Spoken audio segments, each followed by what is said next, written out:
This is section 1.5, transformation of functions. In this video, we're going to go through number 7 in your book, and this problem tells us to write a formula for the function obtained when the graph of this function is shifted down 3 units and to the right 1 unit. Alright, so we're just going to take this piece by piece. First, it tells us that it wants us to shift the graph down 3 units.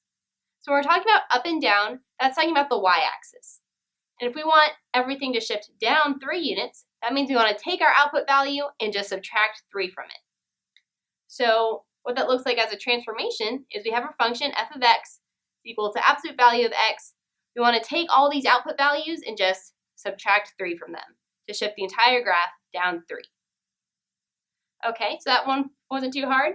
But now we move on to the next part where it asks us to shift it to the right 1 unit.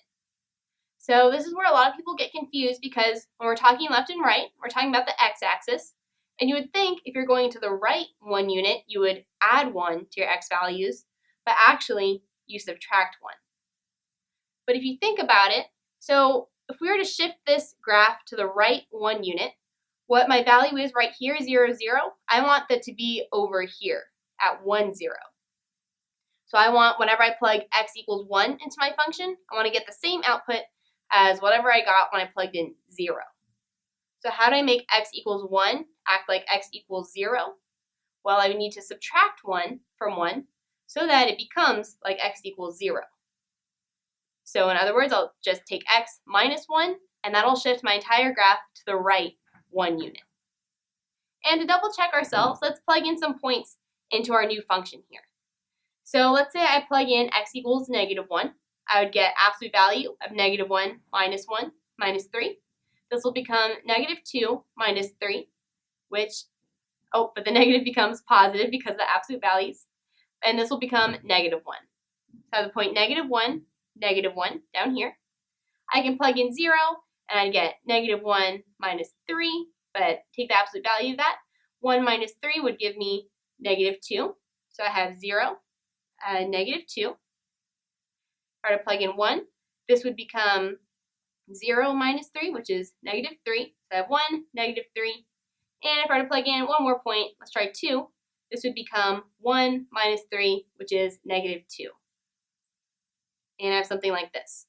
And you can see how the shape is happening now. My V moved down 3 units into the right 1 unit.